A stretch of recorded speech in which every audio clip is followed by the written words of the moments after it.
Good morning.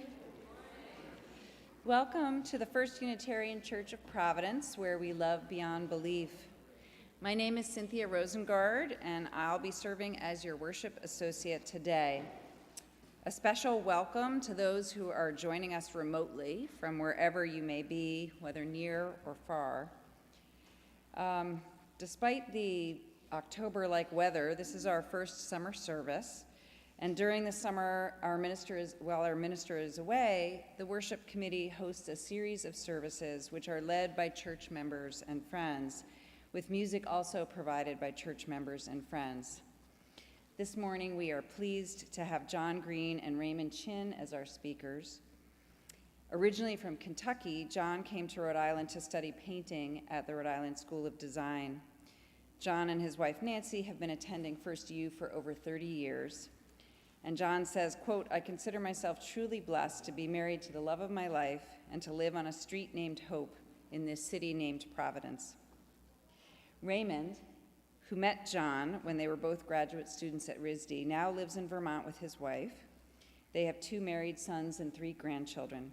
He's a clinical child psychologist who treats youth who have trauma and neurodevelopmental disorders.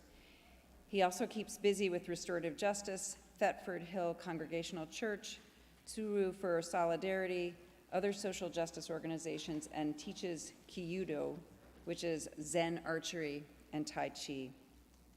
We extend our thanks to musicians this morning, Phil Grapuso and Claire Rosenbaum, who will be accompanying our hymn. So let us now center our hearts and minds as we begin our worship together.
Please join me in the words for our chalice lighting.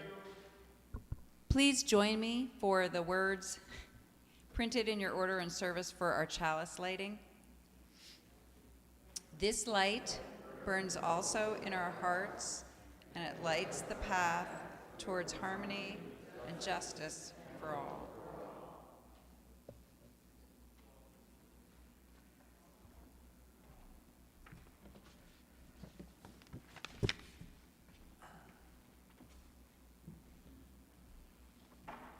Good morning, Docen, and buenos dias. I am here and I want to bring greetings to you from the First Congregational Church in Thetford, Vermont, where I live, as well as the Valley Insight Meditation Society, a Buddhist Sangha, and to greet you all and hope that someday when you take a visit up to Vermont, you'll come and visit us. And I also want to acknowledge my wife, Mary, and I'm so delighted to be here, and I look forward to having a conversation, a meditation, a conversation, as well as meeting all of you afterwards. So thank you.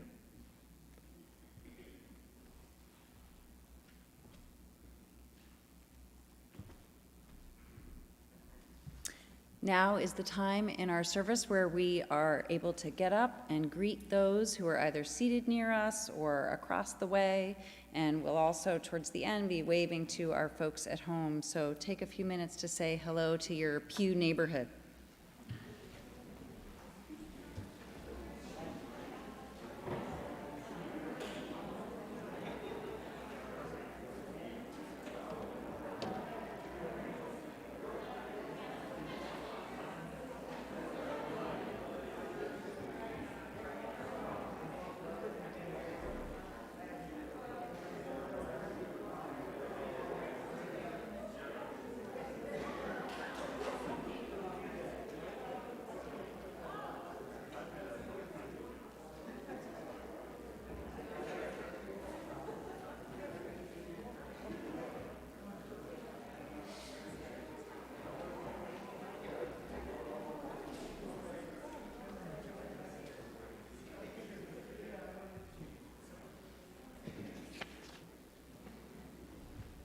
Right, I was going to say, before people sit down, give a wave to our folks at home.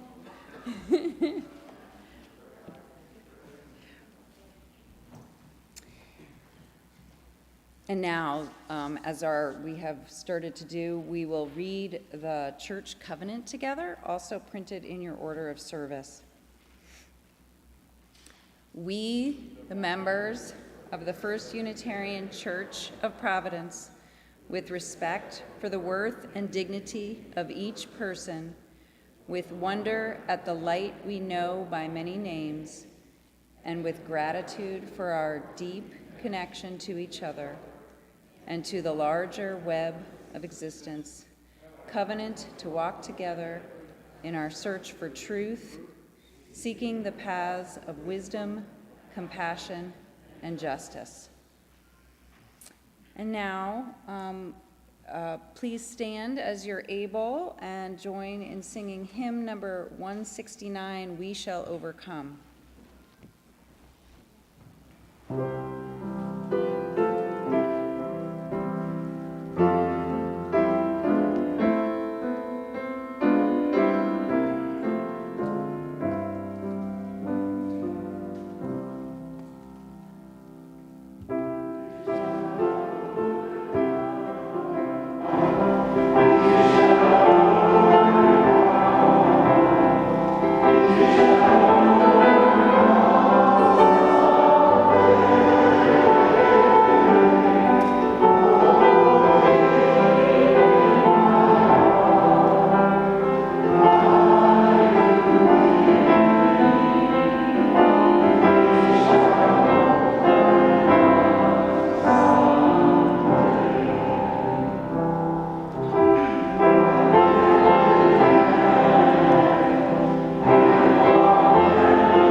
now hear the joys and sorrows of the people in our congregation as written in the book at the back of the meeting house.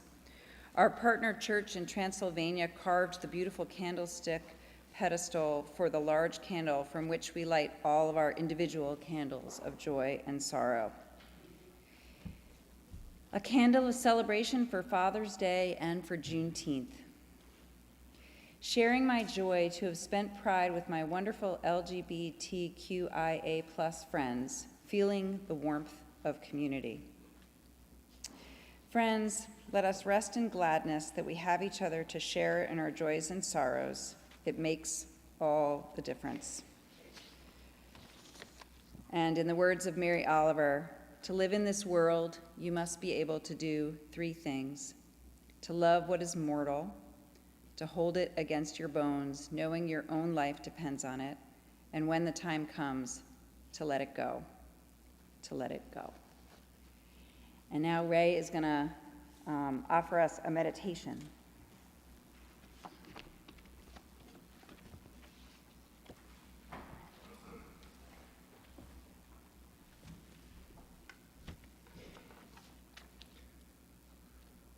Buddha taught his followers to remember that life is constantly changing and that things are impermanent.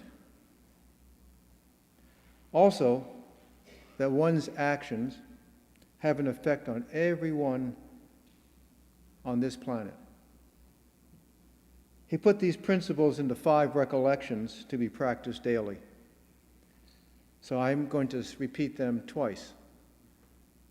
The first time to familiarize yourself with them, and the second time more slowly so that you can meditate on them.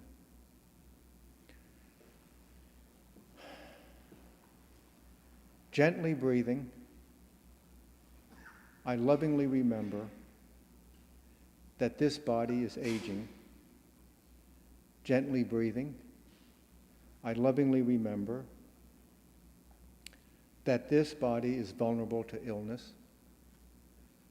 Gently breathing, I lovingly remember that this body will die. Gently breathing, I lovingly remember that loss is part of life. Gently breathing, I lovingly remember to meet this moment with wisdom.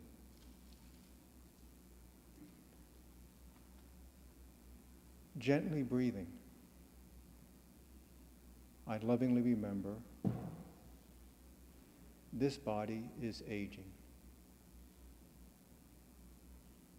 Gently breathing, I lovingly remember this body is vulnerable to illness. Gently breathing, I lovingly remember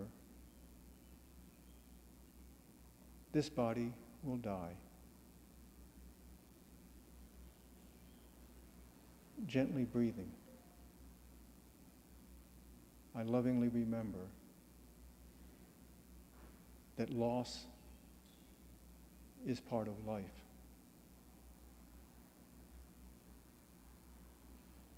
Gently breathing, I lovingly remember to meet this moment with wisdom.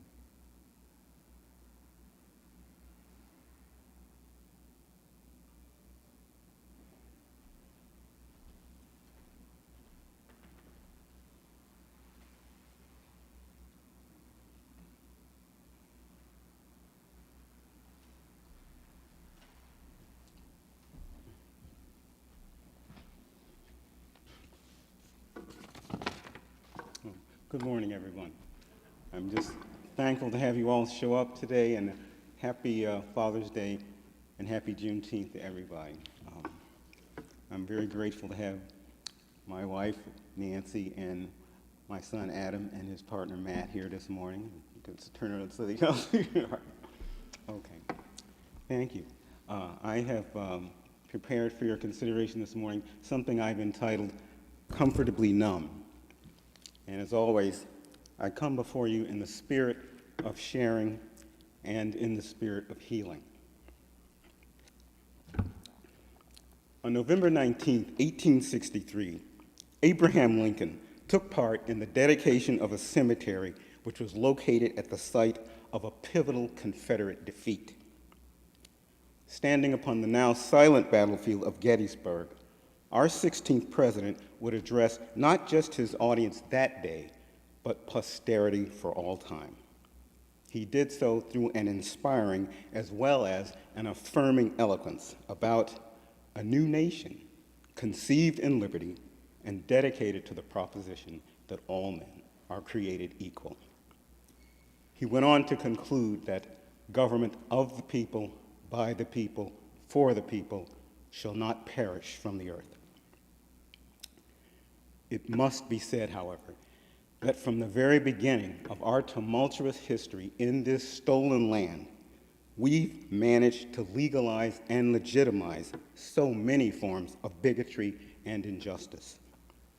These are egregious sins, even more so because they are committed in a democracy.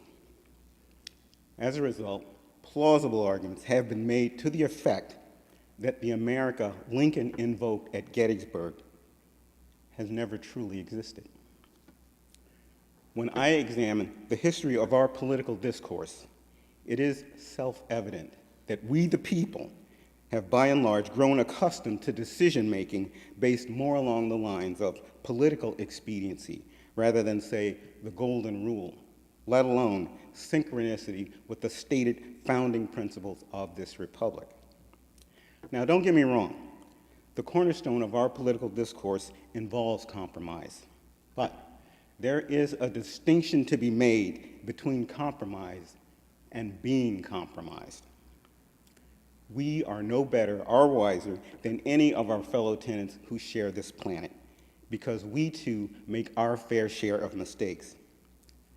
And as long as there exists such a disconnect between our ideals and our practices, how am I ever to subscribe fully to such a thing as American exceptionalism? I am, however, a firm believer in free will, human fallibility, human potential, and consequences. Today's title comes from a song from the film The Departed. For me, these two words perfectly describe a compliant and therefore a complicit inner state of heart and mind. I believe it's a coping mechanism, born perhaps out of fatigue, fear, indifference, or denial, mixed with a kind of a fatalistic resignation, or worse yet, a willful blindness and deafness regarding a litany of long-standing injustices and aggravations, chief among them racism and white supremacy. I tell myself we must surely recognize these as evil and wrong-headed contradictions, and yet they've persisted. I am not the first person to understand that racism, like every form of bigotry, affects all of us, and that different forms of bigotry often intersect. And I'm certainly not the first person to understand, too, that while racism and bigotry affect all of us, they do not affect all of us equally. Remember, too, that bigotry doesn't just penalize, it also rewards. And for me, that's the biggest reason why bigotry continues to thrive. Let's imagine for a moment that starting from first grade on, we're all in a group that has to routinely spend part of each day locked in a classroom with a bully in charge. Every day, there are targets of this bully's wrath and those among us bearing witness to it. Remember, we're not spending our whole day in this room, so once outside, we naturally do what people everywhere do. We commiserate and we compare notes. I don't think it's a stretch to speculate that some of what emerges here over time is a terribly skewed awareness shaped by our exposure to a partially fear-based, partially opportunistic construct centered around hierarchy. We also acquire a damning sense of one's sense of status, power, and privilege, or the lack thereof, in the grand scheme of things. We can all see who consistently gets the bully's worst treatment and who gets spared. So hanging over everything is how we choose to respond. Do we take concerted action against the bully? Do we go along to get along? Do we placate the bully? Do we offer our empathy and support to our peers being marginalized overtly, just in our hearts, or just when the bully's not looking? Do we distance ourselves altogether? Do we identify with the bully? Are we in denial about there even being a moral dilemma in the first place? I see us as fumbling aimlessly about like prisoners who don't seem to understand that they are the ones holding the keys. As many of you know, I grew up in the South. There, like everywhere else in America, the politics of race are inescapable for Black people. '69 was my senior year in high school, and as always, I was badly in need of shelter from the storm. At school, I was fortunate enough to find such a respite in art class. My teacher, Miss Griffin, was nobody's fool. She played no favorites. She was demanding but fair. She conveyed a great respect, passion, and integrity for her subject. She made us accountable by placing an emphasis on our participation in critiques as well as in problem solving. She made us accountable too, not just as individuals, but as a group. In this fertile bubble of an environment, I became empowered. I became invested and hopeful. It was as if I'd become infused with what Lincoln referred to as the better angels of our nature. Miss Griffin's art class provided a refuge as well as an innocuous opening for me to break through all kinds of barriers. In art class, I felt secure enough to make myself more accessible. It wasn't long until I encountered a classmate of similar goodwill. Her name was Tina. It was the first time I can recall seeing myself through the eyes of someone who wasn't a relative, a bigot, or a member of my church. Before long, we were bosom buddies. Largely because of Tina, everything I already loved about being in art class became somehow more enhanced. Art class was the last class of the day, and I really looked forward to it. By comparison, I had merely been surviving in my other classes. But that was okay now, because I knew that come sixth period, I would be living again. Time passed as if on cruise control. Before long, basketball season had arrived. Soon it would be time for that first pep rally. Sixth period art class would be preempted for the occasion. On the day of the rally, I got delayed. No matter, I'd find Tina, we'd hang out, scope out the proceedings together, then happily go our separate ways. Wrapped in the aura of Miss Griffin's class, I had grown out of the habit to thinking otherwise. Nearing the gym, I could hear the clamor of excitement rising. But once inside, I was dumbstruck. For amidst this seemingly carefree and raucous celebration of solidarity and support for our team, I found myself confronted by another, yet all too familiar kind of solidarity along racial lines. Instead of the togetherness, safety, diligence, and respect that were the everyday hallmarks in Miss Griffin's class, I was again plagued by that most emblematic of absurdities passed down from our legacy of racism. The gym was absolutely packed, but I could see that one side was predominantly occupied by Black students, while the other side was similarly occupied by white students. I just cringed inside. I thought to myself, this is my life. Indeed, with few exceptions, all our lives on full display here in this microcosm of that larger world just outside these walls. Like this pep rally, Miss Griffin's class was a microcosm too, but I loved it because it was a microcosm of what could be, of what should be. I was energized there, not deflated. In her class, there was no such thing as them. There was only I, you, me, we, us. We were all simply artists. In that class, I never felt scared, self-conscious, or alone. But this wasn't Miss Griffin's class. Surrounded by multitudes of cheering, chanting students, I nonetheless felt a heightening sense of isolation. Where was Tina? If only I hadn't been delayed. Somewhere between the bedlam of the pep rally and the pangs of my own conscience, my resolve started to erode, and I just wanted to leave. It's been said that the devil you know is not as scary as the one you don't know. What I'm saying is that I didn't make waves. I didn't leave. I did what was expected. I sat down on the black side.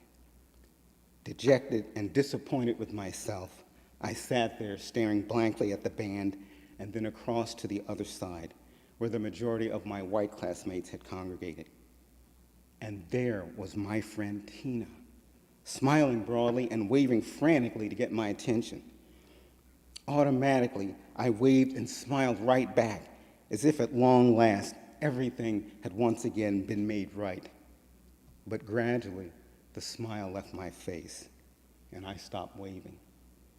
Tina was now looking back at me, somewhat confused. All I could think about was how bulletproof I thought we were together.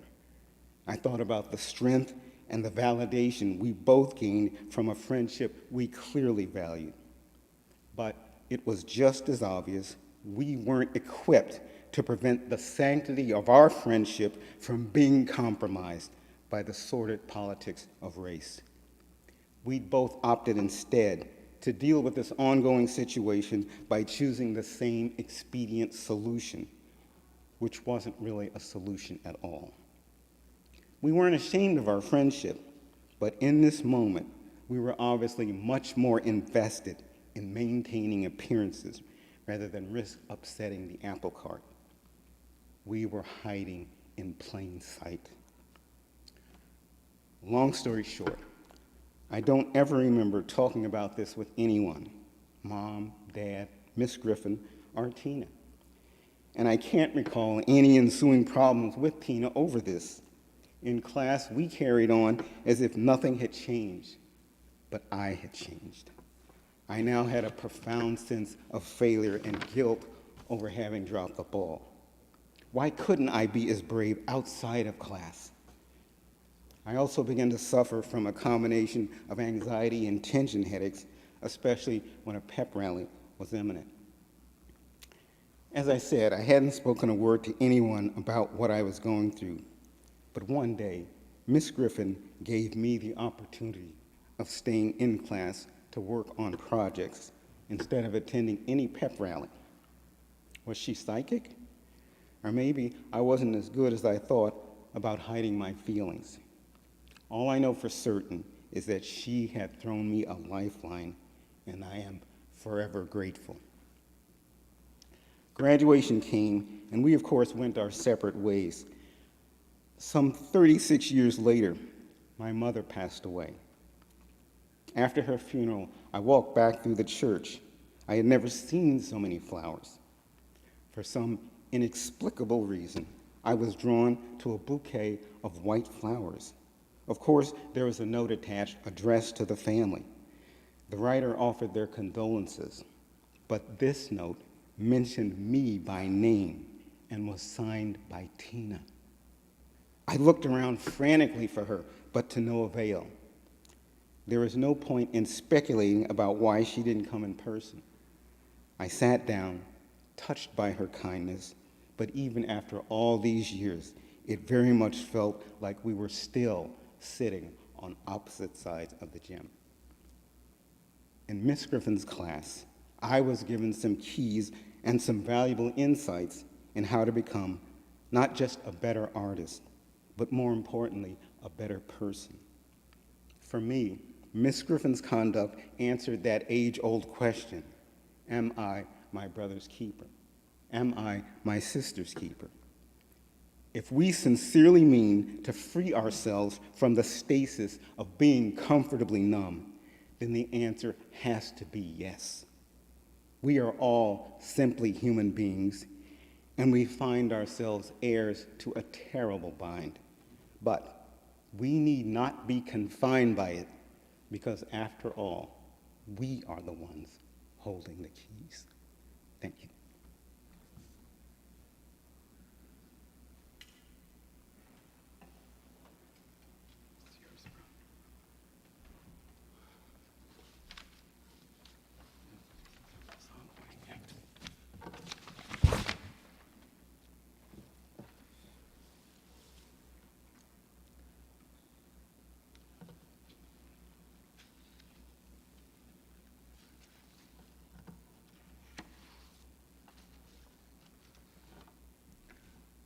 I first met John almost 50 years ago when we were both graduate students at RISD. And we both believed that our MFAs meant mighty fine artists. We were instantly attached and have remained ever since. Over the years, John has often honored me with the first draft of his writings to comment on. I'm always moved by their sincerity, poignancy, and honesty, and the basic truth of what he says. Moreover, he gave me an intimate glimpse into the Jim Crow South's effect on an African American, and the inspiration to further explore my own experience. I was born in 1950 and grew up in Wilmington, Delaware, which is on the Mason-Dixon line that separated the North from the South during the Civil War. Delaware had segregated housing, schools, restaurants, and beaches. My parents owned the laundry, and we lived above it in the heart of the downtown. To the west were mostly white folks, and to the east were the black folks. Our family was only one of 4 Chinese families in Wilmington. My parents had 2 black employees, and I interacted with them every day. In fact, they would often watch over me and walk me to school when I was young. I still remember eating their fried chicken, pig's feet, collard greens, and black-eyed peas. I still crave soul food. My godmother was Lena D'Onofrio, who shared her homemade spaghetti with our family. In return, we cooked our Chinese food for our black and Italian friends and anyone who was hungry. On many nights, the friends of my siblings and myself joined us for dinner. Now, my mother was a devout Catholic, and so my 2 brothers and sister and I were baptized and attended church every Sunday. My father, on the other hand, believed in a mix of the teachings of Buddha, Confucius, and Lao Tzu. I went to St. Peter's Parochial School, which was founded in the late 1800s by the Daughters of Charity as a school for orphans. During the Civil War, the DuPonts manufactured gunpowder and sold it to both the North and the South, making huge profits. The gunpowder factories would regularly explode, killing many workers, resulting in a lot of orphans that were sent to St. Peter's. St. Peter's School was one of the few integrated schools in Delaware. Whites and blacks were almost evenly divided, with just 4 Chinese students, that is, me and my siblings. This changed when an influx of Puerto Rican and Cuban immigrants came to our school in the early 1960s. Yes, there were racial tensions in our school, but they always seemed to resolve quickly and never went beyond occasional name-calling. The nuns really didn't let us get away with anything. In fact, my teacher, Mrs. Rosemary Brown, was the first black teacher hired in the entire Diocese of Wilmington, which included parts of Maryland and Pennsylvania. She was placed at St. Peter's because other Catholic schools refused to have her. She told me that before she was hired by the bishop, she had to agree to endure the expected racism without responding and to turn the other cheek. This reminded me of Jackie Robinson's meeting with Branch Rickey, owner of the Brooklyn Dodgers, before he was hired. He too was told to endure silently. Mrs. Brown and I kept up our very close relationship until she died last year. I was 17 years old the day that Martin Luther King was assassinated. Downtown Wilmington was completely empty except for our family. It literally was a ghost town. I asked my father to close the laundry, and he refused, saying that he was going to stay open until 7 as usual. No one came. Soon after, there were riots and looting in Wilmington, but our store was spared. The governor declared martial law and called out the National Guard to patrol Wilmington. Imagine walking past a soldier with a rifle at every corner during the day, and armed soldiers in jeeps patrolling the streets at night. I was stopped one night by a jeep full of soldiers because I was with my black friends. It was scary. We were under military occupation for 9 months, the longest of any city in America since the Civil War. When I went to college, I was astounded by a remark by a high school friend, Jack, not his real name. He said to me, "You are lucky you're not white."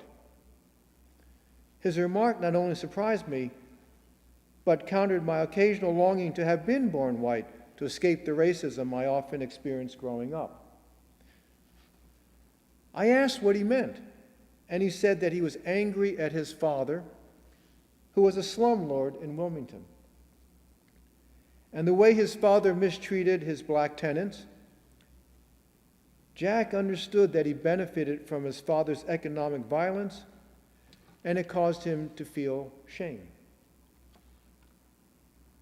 Jack's comment was the turning point for me to be more actively to fight for social justice. His words were so prescient as we talk today about systemic racism and white privilege. The counterpart to Juneteenth for Asians was the Magnuson Act of 1943 that effectively repealed the Chinese Exclusion Act of 1882. This act barred any Chinese from entering the United States. It was the only such act against a single ethnic group in American history. The repeal in 1943 was an expedient act to garner favor with the Chinese, who were enemies of the Japanese during World War II. The Chinese Exclusion Act was officially canceled by John F. Kennedy in 1963, just before he was assassinated. If you look at Asians in America, you will find that throughout history, there are ebbs and flows of acceptance and hatred. In the 1860s, the Union Pacific Railroad Company needed workers willing to bore tunnels through solid rock and to build trestle bridges in the Sierra Nevada mountains in the dead of winter. They openly welcomed Chinese workers because no one else would do it.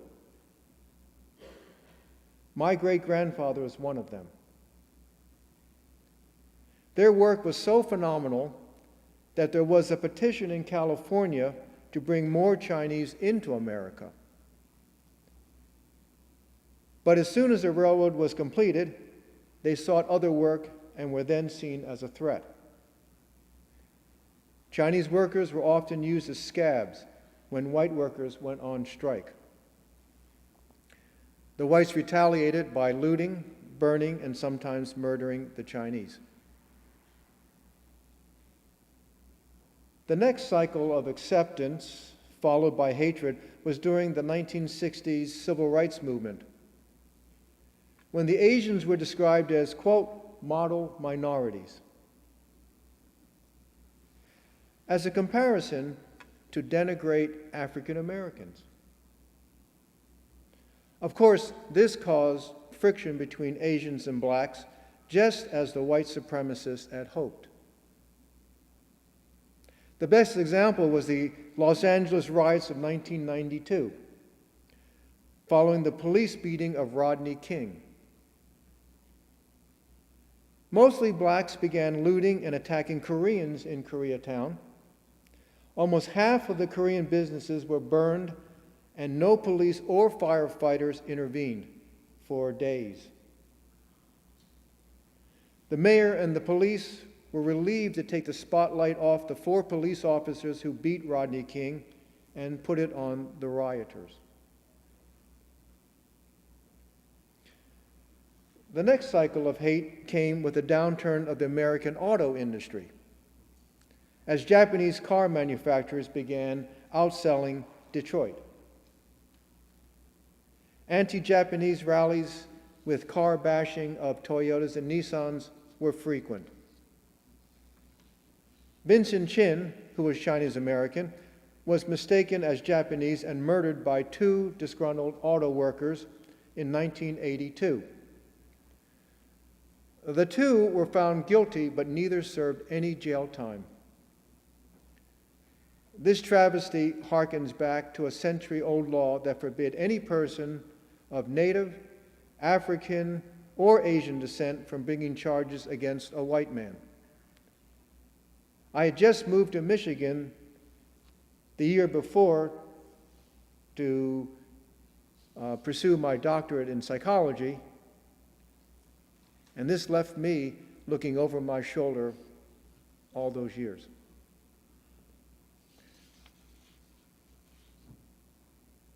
The most recent cycle of hate has been happening since Trump blamed the Chinese government for unleashing the COVID pandemic on the world by calling it the China virus and Kung flu. Trump made it fashionable to be xenophobic and racist. In the last 2 years of the pandemic, there has been a dramatic rise in anti-Asian hate crimes. In Detroit alone, there were 11,000 anti-Asian hate crimes in 2020 and 2021. Almost half were in public places, indicating that the fear of punishment was absent, just as it was in Vincent Chin's case.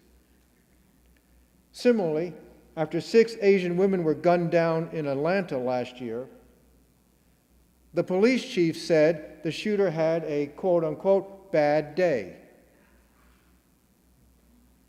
Clearly, some people need a reminding that Asian lives matter.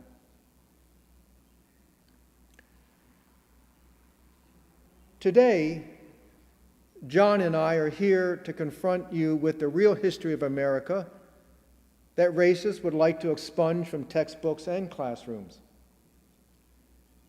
And this is certainly happening in almost half of the states with laws against so-called divisive teaching. That also includes banning books that present anything other than the idealistic view of America. That the Civil War was about states' rights and not about slavery. Discussing sexual orientation alternatives to one man, one woman. Climate change, and other hot-button issues. So John and I are here today as representative of the new coalitions among BIPOC groups who refuse to fight against each other as white supremacists would like, and to join our black, brown, and white brothers and sisters to speak truth to power.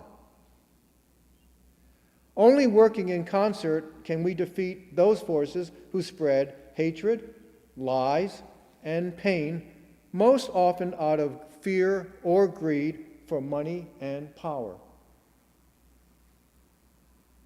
John and I would like all of you to join with other organizations that work for peace between all peoples, for economic equity, for care for the planet and all living beings, for equitable health care, and for inclusive education.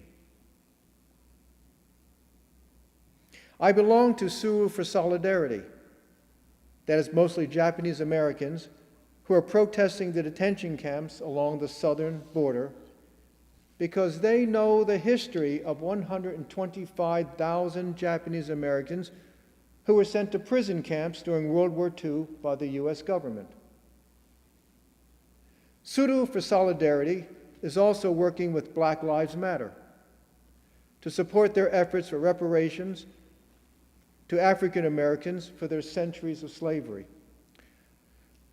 Japanese Americans successfully won an apology and reparations for their illegal imprisonment during World War II. President Reagan signed the Civil Liberties Act of 1988 that gave $20,000 to each surviving detainee of these camps.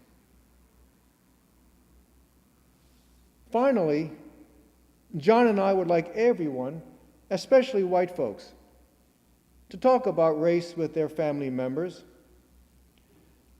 This discussion will not be easy, as it will include racism as the most often used strategy to divide and denigrate people, to usurp their land, resources, wealth, and bodies.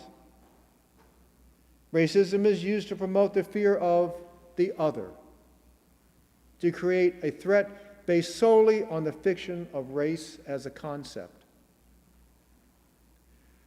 Racists create the other as someone who would denigrate your values, steal your jobs, steal your land and resources, rape your women, burn your homes, bring disease, and dissolve your history. Of course, these are the very tactics that racists have used for centuries against BIPOC people.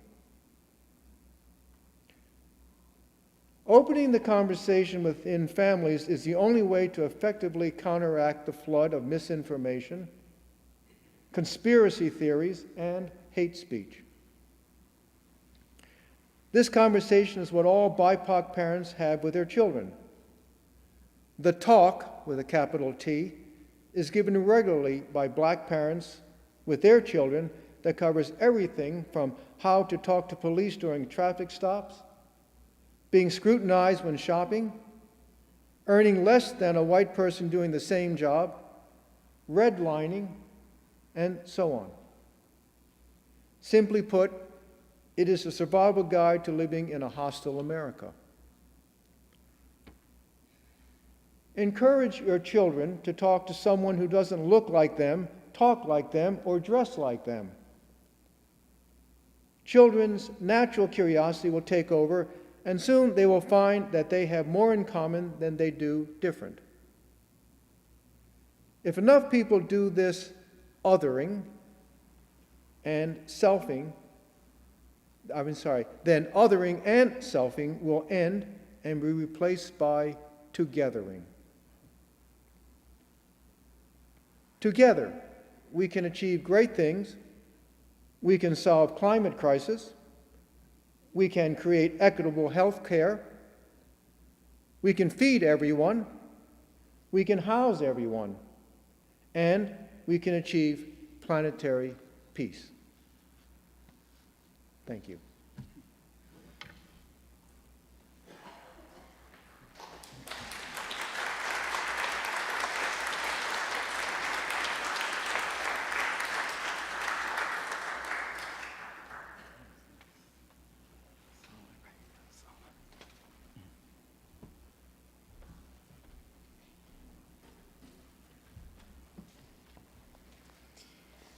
As a self-supporting congregation and a beloved, aspiring community, we rely on generosity and commitment to keep us vital and relevant.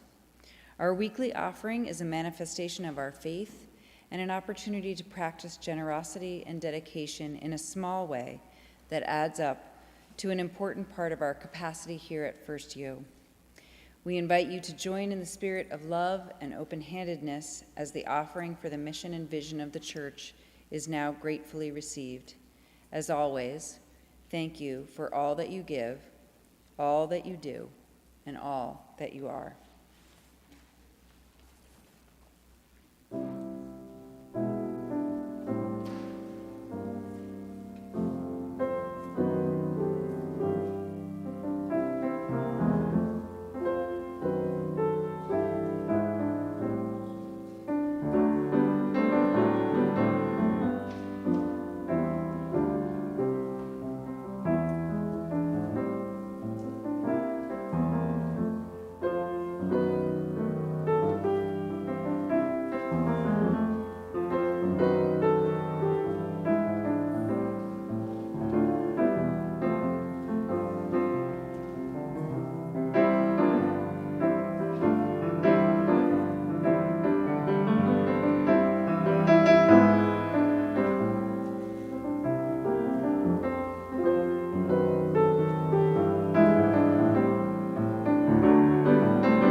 Now is the time for invitations.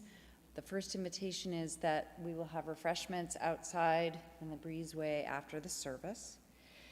Our services next Sunday will be led by Lee Rodman, and the title of Lee's talk will be What We Carry Forward.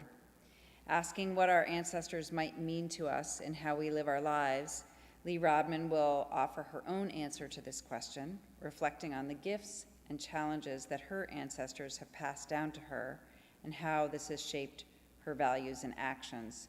We look forward to seeing everyone then. Be sure to check the First U Times, our weekly newsletter that is a single source for news, events, and everything that's happening at First Unitarian. The First U Times is sent by email to all members and friends and others who sign up to receive it.